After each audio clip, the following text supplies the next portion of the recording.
은혜로 되어지는 신부, 은혜로 되어지는 신부라는 제목으로 함께 하나님 말씀을 나누려고 해요. 이제 창세기에서 가장 긴 장인 이 24장 마지막 부분에 왔죠. 이야기를 정리하려고 해요.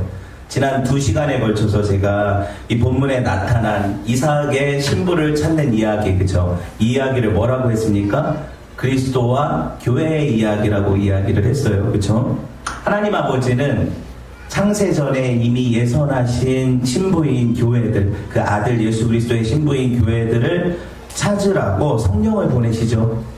그 성령은 반드시 그 신부들을 찾아내셔서, 그쵸? 그 신부를 감화해서 그 신랑을 받아들이게 하고 그 신랑과 연합되게 하죠. 이게 성령이 하시는 일이라고 했어요. 그쵸? 그리고 그 감화된 신부들은 그럼 어떻게 해요? 신랑과 연합해서 한 몸을 이루고, 이게 결혼이고 이게 교회고, 그쵸? 우리는 예수 그리스도와 연합된 신부들 아닙니까? 그걸 교회라고 하잖아요. 다른 말로 구원이라고도 하고요. 그쵸? 이 전체적인 맥락을 봐야 돼요. 성경은 이걸 또 뭐라고 표현하냐면 어린 양의 혼인잔치라고도 표현을 해요. 계시록에 나오죠. 그쵸? 계시록에 나오는 어린 양의 혼인잔치 이야기가 앞으로 미래 어느 시점에 재림하신 이후에 있을 그런 이야기라고 보기보다 지금 우리 안에서 예수 그리스도와의 연합이 없으면, 그 결혼이 없으면 미래적인 연합도 없는 거예요. 그거를 여러분이 아셔야 돼요. 그쵸? 여러분, 성경은 줄기차게 예수님을 우리의 뭐라고 불러요? 신랑이라고 부르잖아요. 교회인 저와 여러분을 뭐라고 불러요? 신부라고 부르잖아요. 그쵸? 그럼 내가 신부라는 것을 인식하고 이 말씀을 보면 깊이 이 말씀이 이해가 될 거예요. 창세기부터 계시록까지 결혼이라는 한 주제로 하나님이 그의 신부를 찾아오시는 이야기를 진행시켜가고 계세요. 그쵸? 그래서 그 이스라엘을 향해서 고소할 때 이혼 증서를 써주라고 그러잖아요. 하나님을 배반한 백성들을 음녀 이스라엘이라고 부르는 거잖아요. 그쵸? 그리고 당신의 품을 떠나간 그 아내를 찾아오시는 하나님의 열심이 선지서에 계속 기록이 되는 거고요. 맞죠? 그러다 마지막 때 예수 그리스도를 통해서 우리를 부르시는 거니까 여러분, 이 이야기는 곧 성경의 큰 핵심 주제라고 보셔도 돼요. 결혼의 이야기가 그래요. 그렇게 보고 여러분 보세요. 그런데 여러분, 요한계시록에서 보여지는 그 어린 양의 혼인잔치, 예수님과의 연합사건, 이거는 이미 천상에서 일어난 일을 보여주는 거라고 했잖아요. 그렇죠? 그 그림을 보면 이미 저와 여러분 창세 전에 선택된 신부들은 예수 그리스도의 신부가 되어서 천상의 존재로 누리는 거예요. 그걸 생각을 하면 역사 속에서 우리가 예수 그리스도를 만나는 것이 당연한 일이잖아요. 왜냐하면 나는 이미 그렇게 된 존재인데 역사 안에서는 내가 이 시공 안에서 예수 그리스도를 어떻게 영접을 하고 그분에게 감화받아서 신부된 삶으로 살아가는가에 대한 것이 포커스가 되니까. 성경도 그 얘기거든요. 성경이 아브라함, 이삭, 야곱의 이야기를 우리에게 보여주는 이유가 뭐라고 했어요? 그게 바로 저와 여러분이 걸어가야 될 길에 대한 이야기라고 했잖아요. 그걸 모형이라고 하죠. 그쵸? 그래서 아브라함의 삶 가운데 성도의 인생이 녹아있고, 그쵸? 이삭의 인생 가운데 성도의 인생이 녹아있는 거예요. 저와 여러분은 그럼 아브라함과 이삭과 다른 삶을 살 거냐? 안 그래요. 아브라함, 이삭, 야곱 같은 삶을 살게 되는 거예요. 그 안에 우리의 삶의 모든 것들이 들어있어요. 그래서 여러분, 이걸 주권이라고 하잖아요. 하나님의 절대적인 주권. 하나님이 선택하신 사람들을 놓치겠습니까? 놓치지 않겠습니까? 생각해 보세요. 절대 놓치지 않죠. 그러니까 하나님이 이미 영혼 안에서 신부로 택정하신 교회는 반드시 찾아내시고 구원해 가시는 거예요. 이거를 성도의 견인이라고 하죠. 그렇죠? 그러니까 우리가 두려울 게 없는 거예요. 반드시 그 주권 안에서 하나님이 일을 이루신다니까요. 그런데 제가 이걸 설교하면서 지난주에는 이거 다 아니까 어차피 하나님이 찾아오실 거고 난 신부 되었으니까 대충 살아도 이게 다 될 거다라고 생각하는 것은 우리 측에서의 교만이라고 했죠. 잘못된 생각이라고 얘기했어요. 그렇죠? 하나님의 주권이 분명히 인정된다 하더라도 우리는 인간 편에서의 최대한의 내 책임을 다해야 된다고 했잖아요. 그래서 하나님의 100%와 나의 100%가 만날 때 하나님의 역사가 일어난다고 했잖아요. 그렇죠? 이걸 성도의 삶이라고 해요. 여러분, 어떤 방식으로 그분이 100%의 어떤 방식으로 역사하시고 내가 100%를 들여서 어떻게 주를 섬기는지 몰라요. 그런 어떤 작용들은 정확하게 제가 설명해낼 수 없지만 반드시 알아야 되는 게 뭐냐면 하나님이 다 하시니까 우리는 아무것도 안 해도 된다는 건 아니라는 거죠.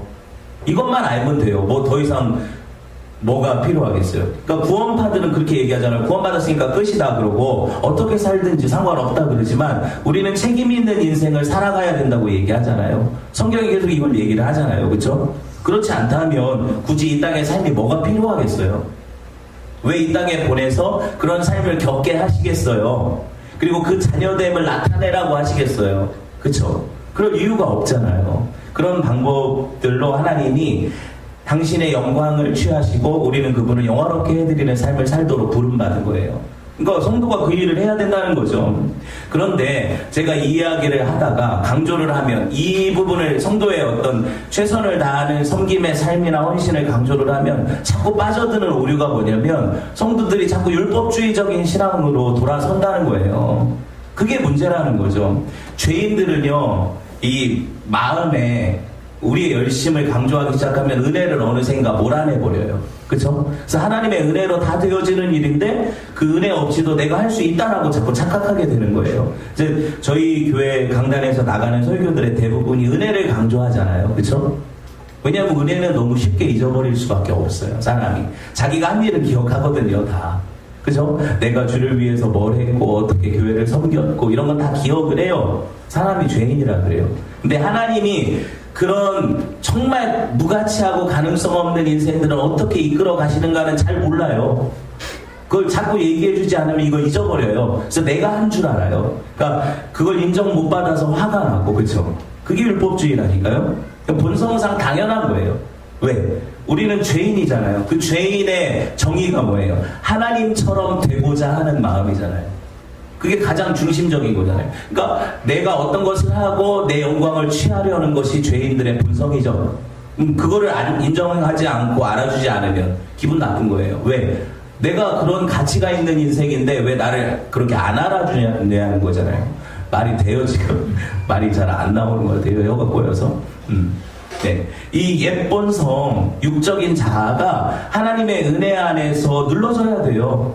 성경이 뭘 표현합니까? 이거 죽기 전까지는 자유로울 사람이 없다. 그러니까 그래서 계속해서 성도는 자기가 십자가에 매달려 죽어야 된다 그러잖아요. 예수 그리스도 안에서 십자가의 정과 욕을 못 박아라 그러잖아요. 그쵸? 못 박았다 그러죠, 사실. 못 박았다 그러는데 내 안에서는 여전히 그 못을 빼고 나오는 육적 자아가 있다는 걸 느끼잖아요.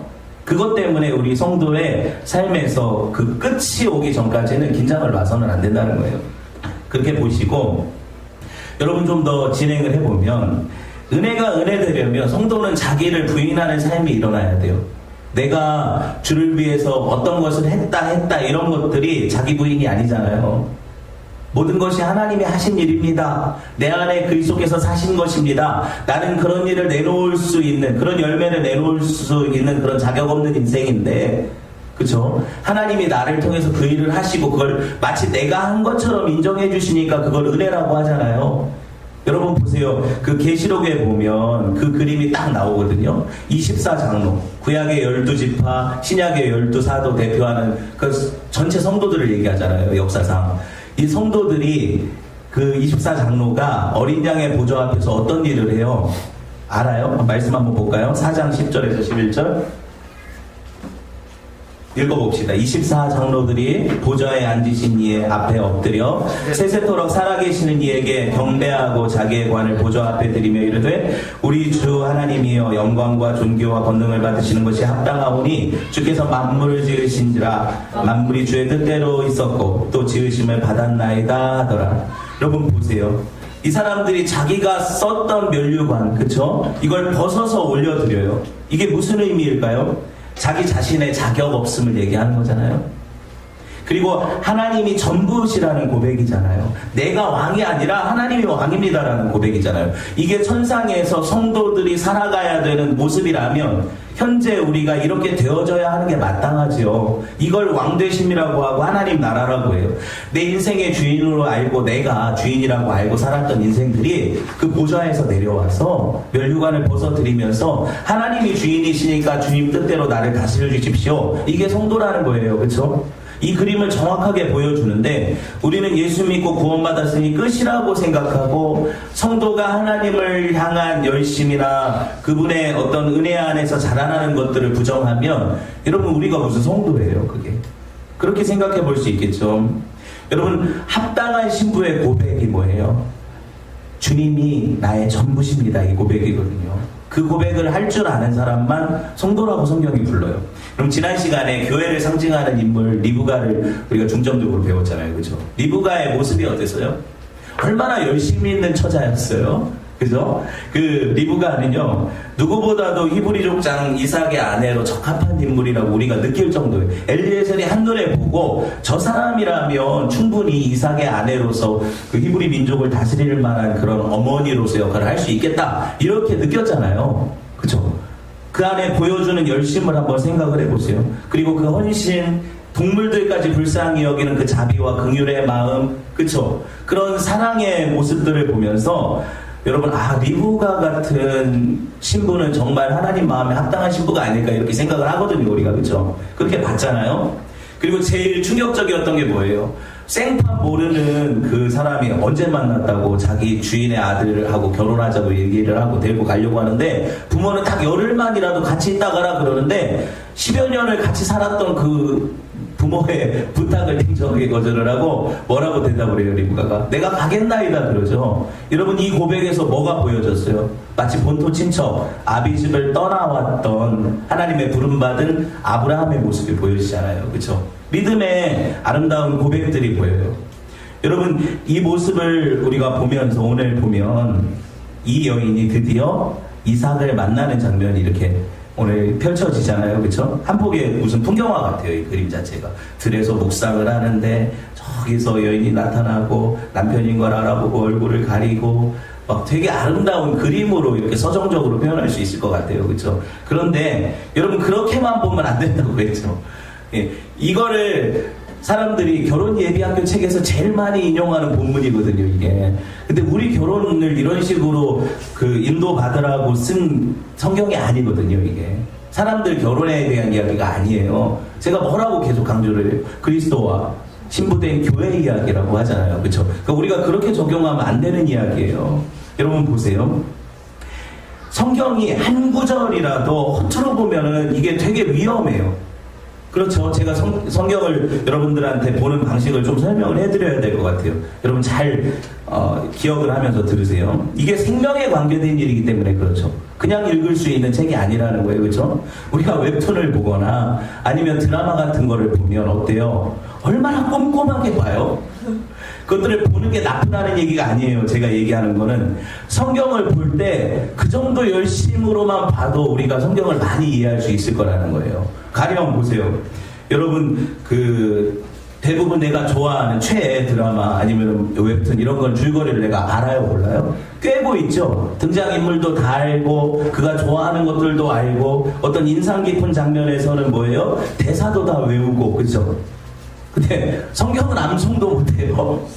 네, 주인공 거기 등장인물이 누구냐고 물어봐도 그런 이야기가 있었어요? 이렇게 물어봐요. 너무 관심이 없죠. 정말 관심이 없지 않습니까?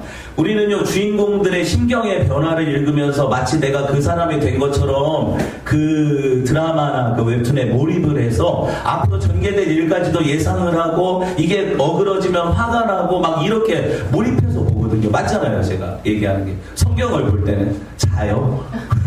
보다가 침을 흘려요. 여러분, 우리가 이게 생명 양식이라며요. 왜 안 먹어요, 도대체? 이게 영적인 자양분이라며요. 왜 안 필요한 거예요, 도대체?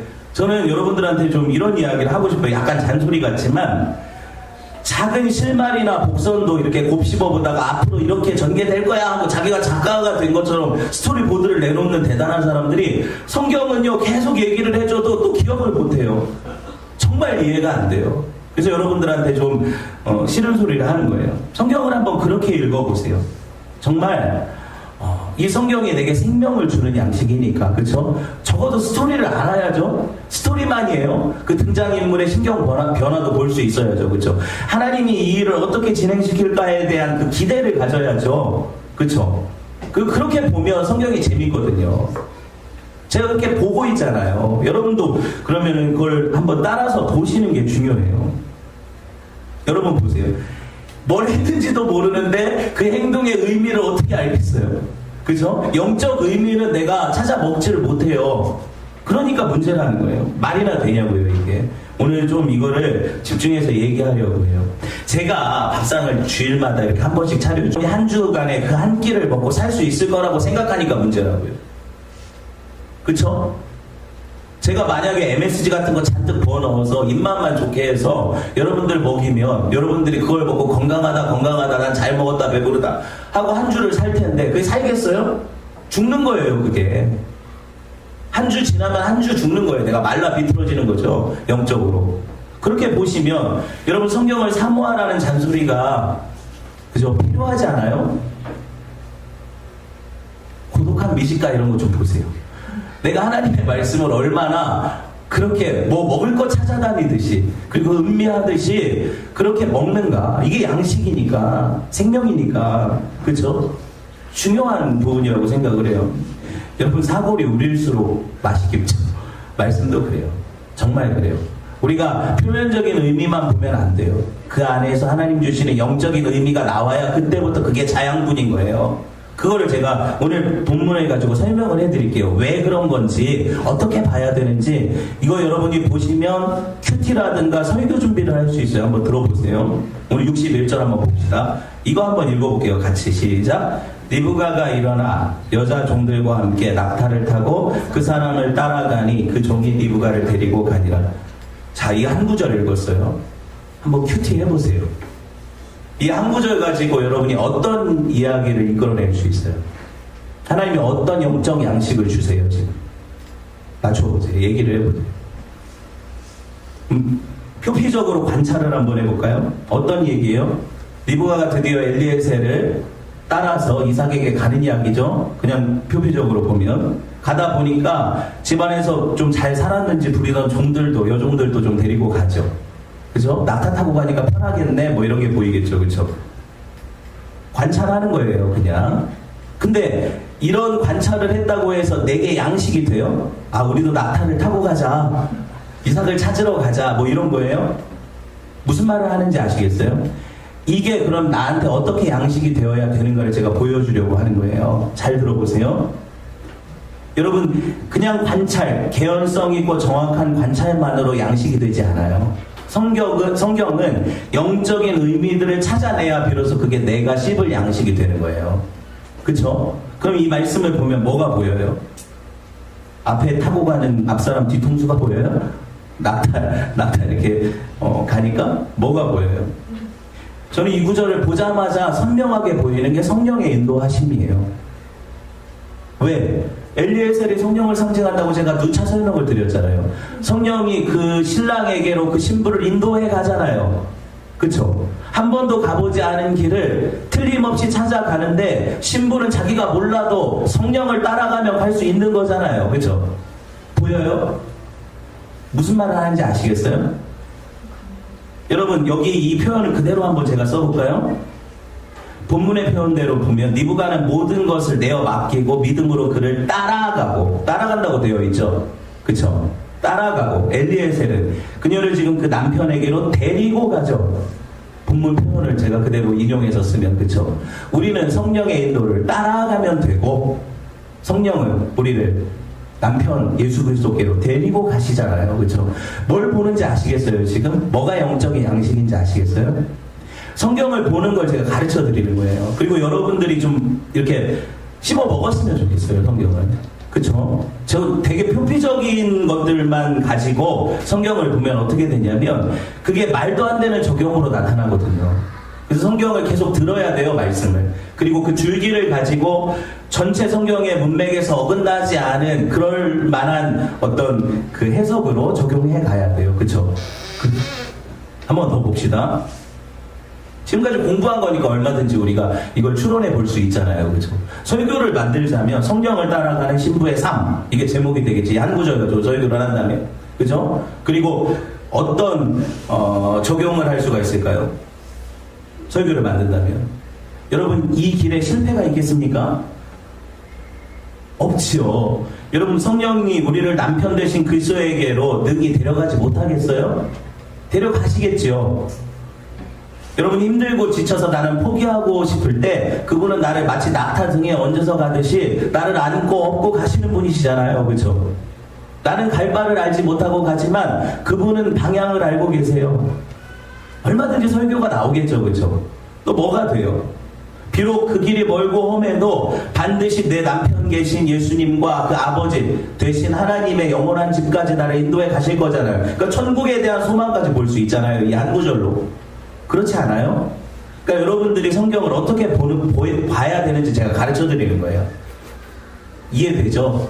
뭐 이해 안 되면 다시 끝나고 질문을 하세요. 네, 여러분 보세요. 이와 같이 성경이 우리에게 말씀하고자 하는 바는 표피적인 의미만이 아니라 그 안에 이면적으로 숨겨진 영적인 의미인데 이게 양분이라는 거예요. 아시겠죠? 이걸 먹어야 내가 그 진리를 붙잡고 은혜 안에 자라난다는 거예요. 아시겠죠? 근데 설교를 하는 설교자만 이걸 가지고 연구하는 게 아니라 여러분들도 이걸 훈련하면 얼마든지 가능한 일이 된다는 얘기죠. 그쵸? 안 읽으니까 문제죠. 그렇게 안 보니까 문제요. 여러분 62절 한번 직접 해석해 보세요. 제가 한 절 한 절 해석하는 법을 가르쳐 드리잖아요, 지금. 여러분, 여긴 함정이 있어요. 62절. 보세요. 이게 뭐야, 이게?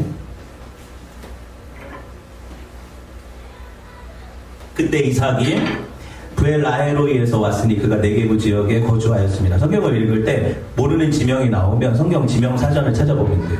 브엘라헤로이는 어디 나와요? 처음 하갈이 쫓겨나서 목말라 죽겠다고 할 때 터진 우물이 하나님 보여주신 우물이 브엘라헤로이고 그곳이 원래 아브라함과 이삭이 정착해서 나중에 브엘세바가 나오고 그러잖아요. 거기에요. 그걸 찾아보면 되고 그런데 개역성경만 보면 이 구절이 애매하거든요. 한번 보세요, 눈으로. 그때 이삭이 브엘라헤로이에서 왔으니 그가 네게부 지역에 거주하였습니다. 이게 어떻게 보여요? 그냥 관찰을 하면 마치 이삭이 지금 신부가 올 걸 알고 맞으려고 나와서, 그죠? 브엘라헤로이라는 지역에서 나와가지고, 지금 친부를 기다리는 것처럼 보이죠? 이렇게 보이잖아요. 그 개역성경으로 보면. 그쵸? 그러니까 이걸 적용하면, 주님이 나를 위해서 이렇게 마중 나오시고, 그쵸? 저 천성을 떠나서, 본향을 떠나서 이렇게 이 낮고 낮은 땅 위에 오셔서 나를 영접하시는구나 이렇게 볼 수 있는, 만약에 영적으로 해석하자면 이렇게도 볼 수 있겠잖아요. 이 한 구절을 이렇게 읽어버리면. 그렇죠? 제가 지금 공부하다시피 가르쳐 드리는 거예요. 근데 그게 아니에요. 지금 왜 아니냐면 이걸 다른 번역으로 한번 볼까요? 해놨어요? 안 해놨어요? 다른 번역으로 보면 ESV 영어 그 번역으로 보면, 저희 발음이 안 좋지만 이해를 하시고, Now Isaac had returned from Beer-lahai-roi and was dwelling in the Negev. 이렇게 되어 있어요. 무슨 말이냐면 이삭은 이미 브엘라헤로이에서 떠나서 지금 남쪽 네게브 지역에서 살고 있었다. 그럼 뭐예요? 아까 제가 얘기했던 것과 내용이 다르잖아요. 그냥 이삭이 지금 어디 거주하는지 얘기한 것 뿐인데 마치 마중 나온 것처럼 제가 아까 설명을 했잖아요. 개역 성경을 보면 그렇게 보이니까 뉘앙스가. 그렇죠? 무슨 얘기를 하려고 하는 건지 아시겠어요? 성경을 볼 때 이 의미가 잘 이해가 안 되면 여러 번역본을 보셔야 돼요.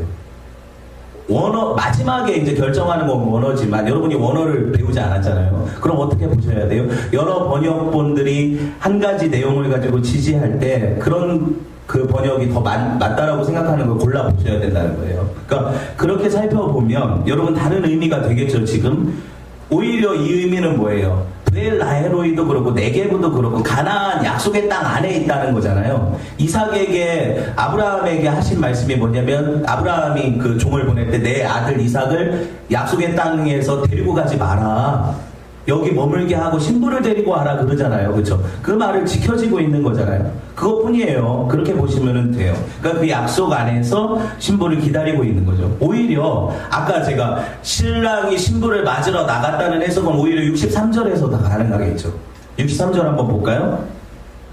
좀 이해는 돼요. 제가 하는 얘기가. 63절 보면 보세요. 저물 때 들에 나갔죠. 한 2주쯤 되면 돌아올 거라는 예상을 했을 거고, 들에 나가서 묵상하다가 보니까 낙타들이 오고 만나게 되죠. 그렇죠? 여기서 그런 적용을 해도 될 것 같아요. 묵상하면 뭐예요? 하나님의 말씀을 되새김질하는 거잖아요. 묵상 자체가 원어 뜻이.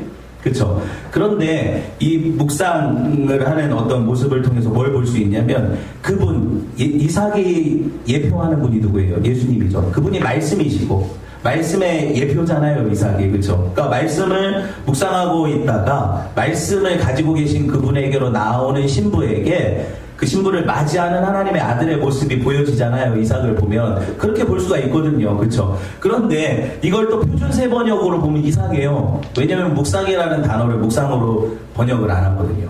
제가 읽어드릴게요.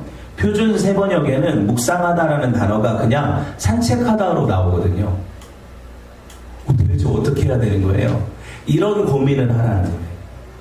제가 얘기하는 게 이해가 되세요? 이 구절에서 이 단어를 이렇게 번역을 해놓는데 어떻게 번역하는 것이 더 이 본문의 문맥과 맞을까? 그래서 내가 어떤 말씀을 붙잡고 어떤 이게 영적인 자양분으로 삼을 때 좋을까를 생각해 보자는 거예요. 두 개 다 가능하면, 그게 묵상하다라는 뜻이든지 산책하다라는 뜻이든지 다 가능하다면 어떤 게 내게 더 유익이 될까라고 생각을 해보시면 되는 거죠. 산책은 그냥 우연히 들에 나갔다가 아내를 만난 개념이 되잖아요. 그렇죠? 묵상이 오히려 낫겠죠. 그렇게 선택하라는 거예요. 이해되셨어요? 안 되는 것 같아요. 점점 더 가봅시다. 오늘 말씀은 저랑 같이 보면서 어떻게 공부하는지를 보는 거니까 한번 봅시다. 성경을 읽을 때, 그러니까 한 가지 버전만 보면 안 돼요. 위험해요. 그럼 두세 가지 정도는 놓고 보셔야 돼요. 그리고 64절을 보면 니부가가 눈을 들어, 같이 읽어볼게요. 이삭을 바라보고 낙타에서 내려 종들에게 말하되 들에서 배회하다가 우리에게로 마주오는 자가 누구냐? 종이 이르되 이는 내 주인이니이다. 니부가가 너울을 가지고 자기의 얼굴을 가리더라. 여러분, 신부된 교회는 성령에 의해서 신랑을 알아보게 되죠. 이렇게 해석할 수 있겠죠. 자기는 몰랐어요. 저게 누굽니까? 그러니까 당신 신랑이다. 엘리에셀이 해석해 주잖아요. 그렇죠? 이렇게 볼 수 있겠죠. 그러면 신부는 성령에 의해 교회가 예수님을 알아보게 된다는 거고, 그쵸? 그렇게 돼서 이 교회가 지금 신부가, 리브가가 어떤 행동을 취해요? 당시 관습에 의해서 그 히잡 같은 거, 너울을 쓰고 신랑에게 나아갈 때 얼굴을 보여주지 않잖아요. 그쵸? 그런 모습을 통해서 그냥 어떤 의미를 도출해 볼 수가 있을까요? 신부는 신랑 대신 예수님께 정숙하고 단정하게 자기를 자기 모습을 치장해야 된다, 이렇게 볼 수 있겠고, 여러분, 얼굴을 가린다는 걸 영적 의미로 보면 뭐냐면 내 얼굴이 아니라 나중에 신랑의 머리로 바뀌잖아요. 교회는 몸, 예수 그리스도는 머리. 그러니까 여러 가지 해석으로 영적인 접근을 할 수 있다는 얘기예요. 그쵸? 무슨 얘기 하는지 아시겠죠? 그렇게 보면 여기 이 여자가 신랑을 볼 때 저분이 내 머리시구나, 이걸 알아보고 자기 얼굴을 가려버리는 거예요. 그렇게 보고, 여러분, 바울이 신약에 보면 이런 얘기를 하잖아요. 여자들이 교회에서 기도할 때 머리에다 뭘 써라 그러죠. 왜 이런 이야기를 할까요? 여자들을 얘기하는 게 아니고요. 성경이 여자를 지칭할 때는 모든 그리스도의 신부를 여자라고 불러요. 그러니까 남자 여자 다 얘기하는 거거든요. 영적 의미가 그래요. 왜 머리에 쓰는가? 내 머리가 아니라 그리스도가 머리 되신다는 의미예요. 그게. 이해되셨죠? 그렇게 보면 이 성경들을 어떻게 해석하는지 방향성을 보실 수 있다는 얘기예요. 네, 별로 하고 싶지 않은 것 같으니까 조금 넘어가 볼게요. 그렇게 돼서 여러분 보면 66절, 67절에 보면 이 이삭이 리브가를 인도해서 그의 어머니 사라의 장막에 들이고 아내로 삼고 사랑했고 위로웠고 그러죠. 이런 것들을 보면 보세요. 성령이 우리에 대해서 잘 아시니까 우리가 어떤 사람인지를 성령이 다 아시죠. 이삭에게 다 알잖아요. 그렇죠? 그렇게 보고, 그리고 그 예수 그리스도는 우리를 아내로 맞이해서 사랑하세요. 그렇죠? 사랑하시고 예수님은 교회를 통해서 위로받으시죠. 그렇죠? 당신의 죽으심과 부활, 핏값으로 사신 교회가 자기의 신부가 되어지는 과정 가운데 예수님은 그 기쁨을 누리시는 분이세요. 그러니까 예수님이 이거를 통해서 위로받으신다는 이야기죠. 이렇게 해석해 볼 수 있다는 거예요. 다 봤잖아요, 지금 성경을.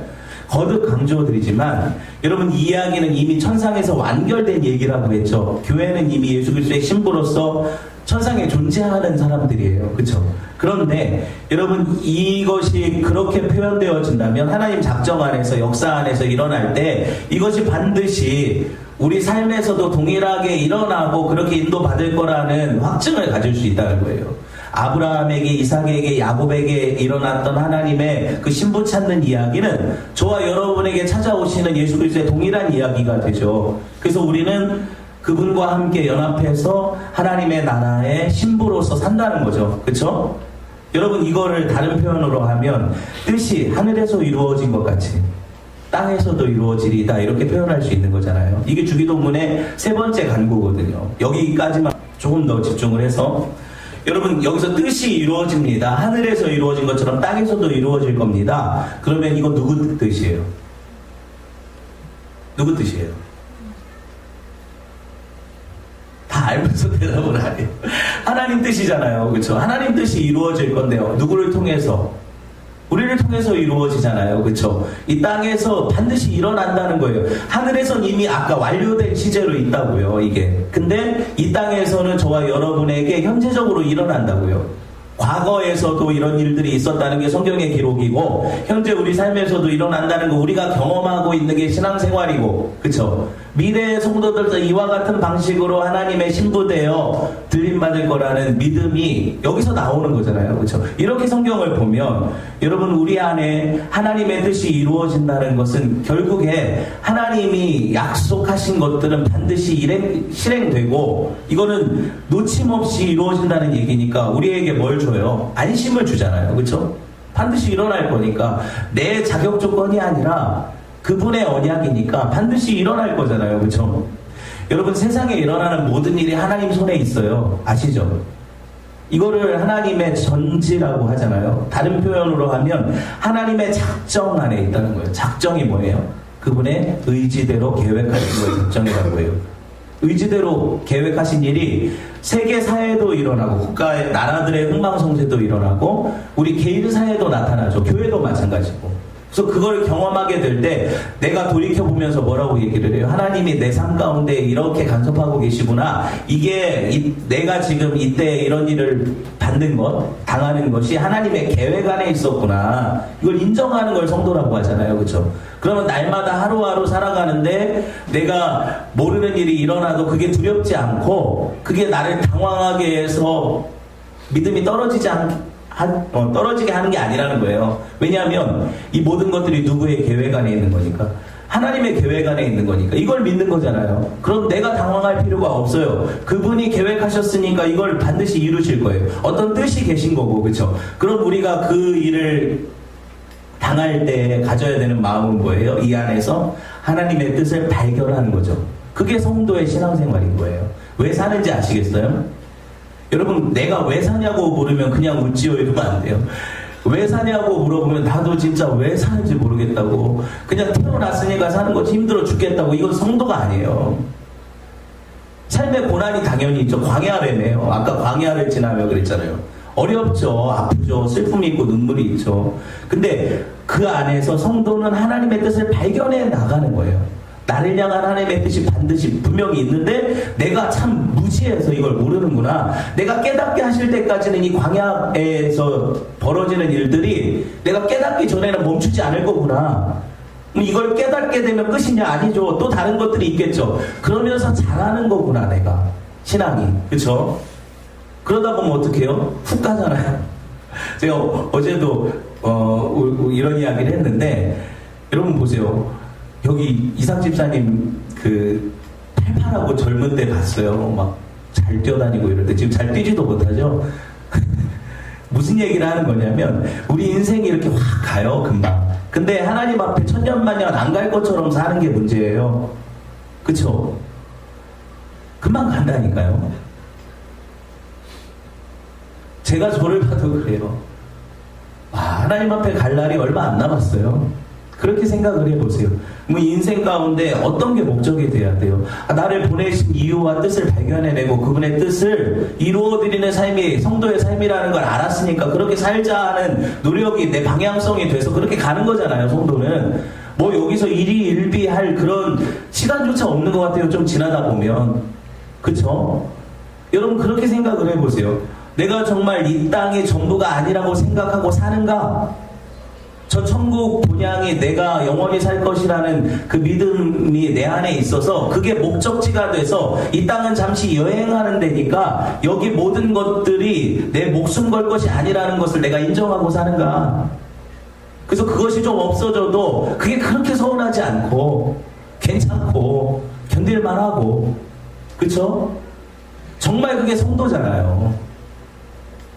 뭐가 성도예요? 뭐가 신앙이에요? 신앙이 뭐예요, 여러분? 생각을 해보세요.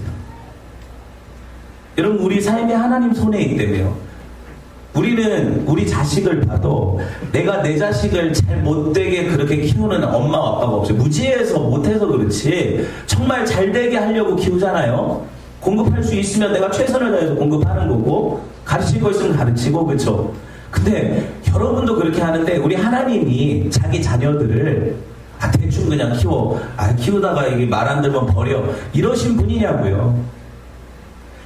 하나님이 자녀들의 필요를 안 돌아보시냐고요. 근데 우리는 하나님이 그런 거 상관 안 하시는 분처럼 생각하고 살아요. 신앙이 아닌 거예요. 그쵸? 여러분 보세요. 한 번도 가보지 않은 인생길 두렵죠. 안 두려운 사람이 어디 있어요.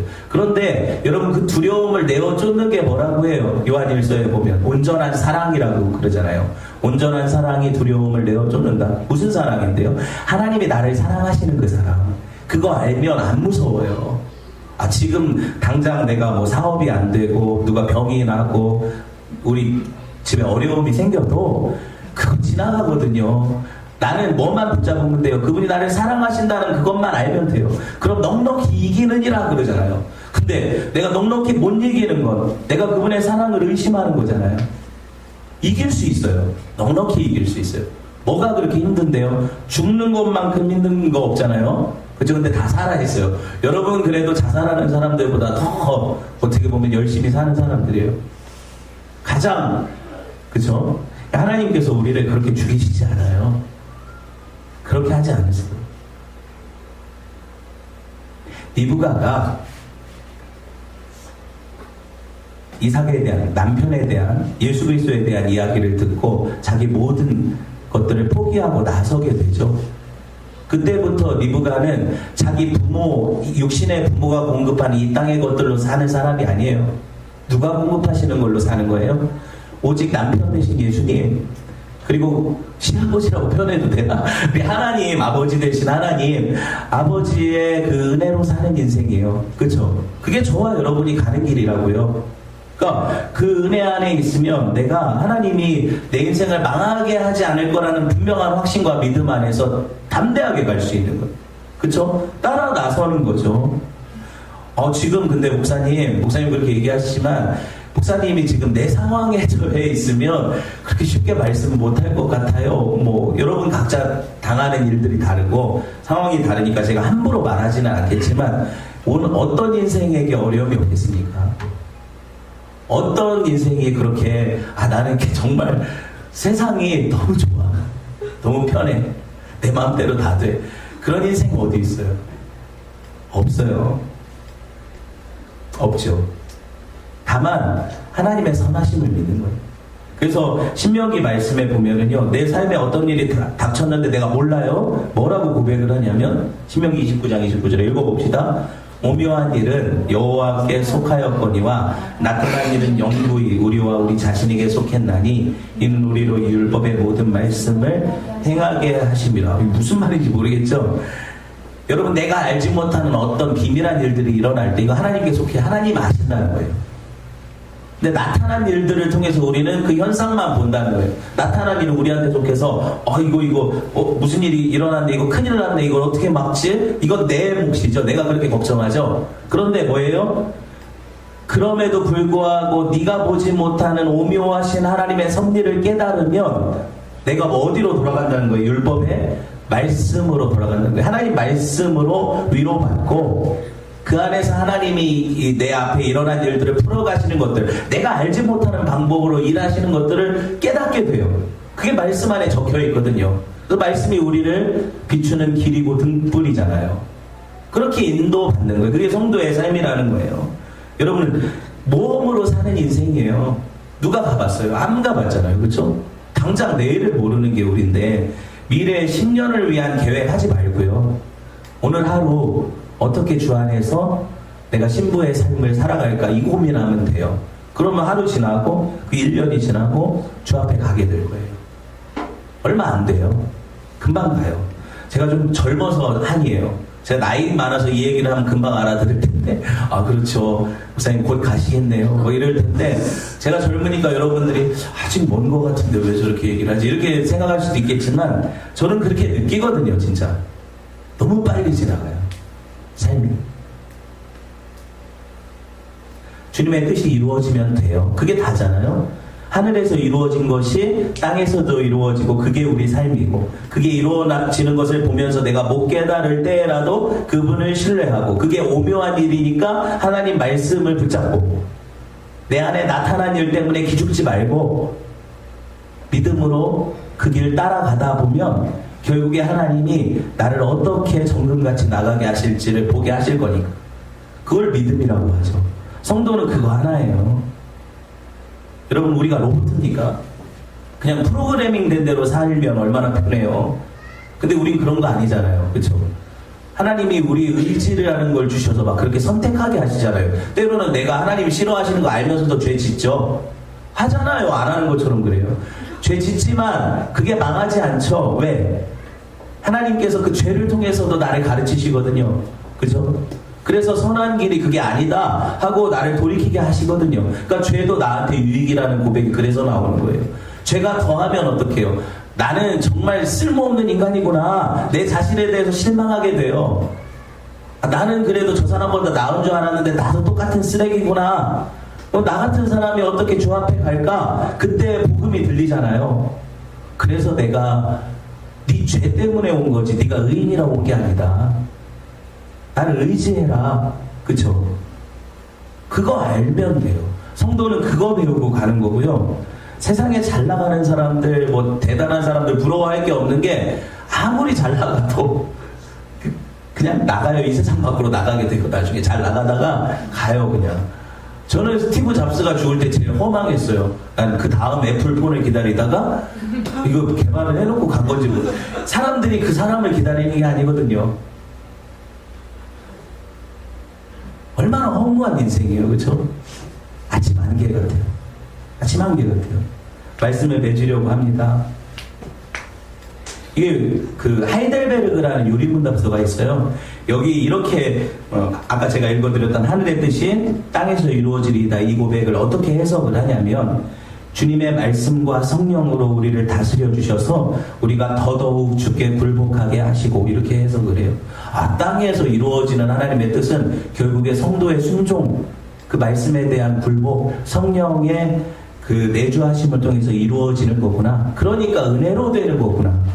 내가 하는 게 아니니까 은혜로 되는 거구나. 이거 고백하게 돼요. 여러분 신앙생활은 은혜로 시작해서 은혜로 마쳐요. 이거 잊어버리고 놓쳐버리면 끝이에요. 그렇죠?